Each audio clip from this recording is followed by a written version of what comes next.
to be recreated. As we heard in the first reading, Prophet Jeremiah talks about that renewal that God is calling us to, such that He will be our God and we shall be His people. To follow God's will is not easy. We are weak, sinful, and when time came, the Lord God sent His only Son, Jesus Christ, to take upon Himself our human nature, that we can be renewed. In the letter to the Hebrews, we hear how Jesus Christ, as a human, is offering entreaty to God, supplication, is praying, even with tears, to the God that he believes is able to save him. In the gospel, this comes out more clearly. The Gethsemane experience, when they are in Jerusalem for the feast of the Passover, and some Greeks came, they wanted to see him. So they went to Andrew and Philip. We are looking for Jesus, You see, when the Greeks come to look for you, you have to be really sometimes shaken. No? Are there Greeks here? Is there anybody here who is a Greek? You have to be shaken because you don't know what the Greeks are looking for, There are people who are known for their, intuitiveness, perception, very clever people, philosophers. Maybe they wanted to talk to Jesus about this God becoming human, dying on the cross, and resurrecting. They want to know something from Jesus.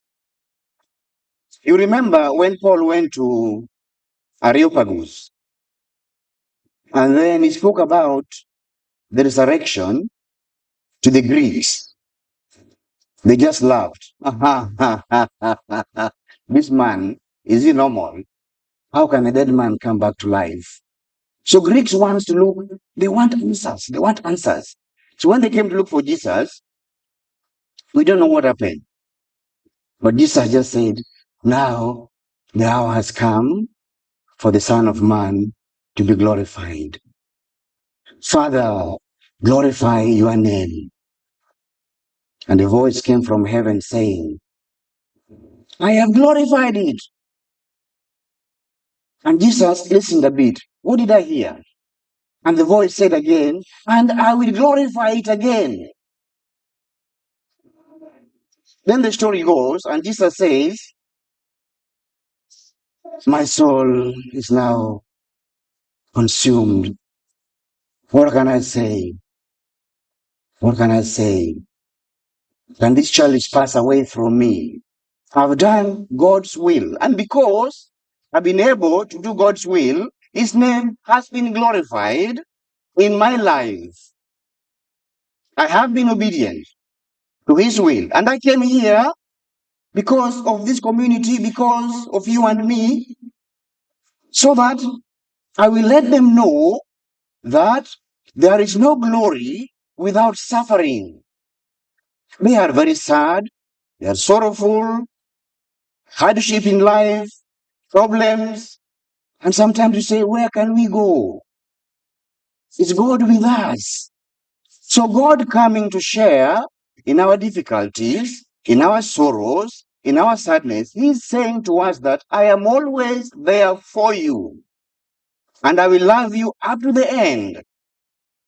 Challenges in life are there, but we have to suffer them patiently and in obedience. And our obedience will be rewarded. Christ's obedience. You see, up here on the cross, the scandal of the cross. Very scandalous. How can God die on the cross? And yet, Christ says to us, there is no Easter without Good Friday. There is no glory without suffering. So for us who are assembled here, let us unite our sufferings our sickness, our sorrows, our sadness, unite these with the suffering of Christ, knowing that we are not alone. Joseph, the foster father of Jesus, understood God's will. He walked in the path of God, caring for Jesus, caring for Mary, being a righteous man, following the commandments, and teaching Jesus to do the same. And this Joseph also was left as an example of what obedience is about. St. Patrick was happy having known Joseph. Joseph, a missionary to Egypt. So when St. Patrick was taken from Great Britain to Ireland as a slave, he escaped and he came back to Great Britain. And while he was back here, a voice came to him also, a voice from heaven, go back to Ireland, go back and do some work. So he went back to Ireland to bring about a huge conversion. Not that there were no missionaries there, Christ was already known. St. Patrick was sent to go and fortify the knowledge of Christ in Ireland. So he went there and he proclaimed the good news and he lit the fire of faith, the fire of Easter on Mount Slane, on the hill of Slane. And the king of Tara was so upset because how can you light the fire? The only person to light the fire is the king.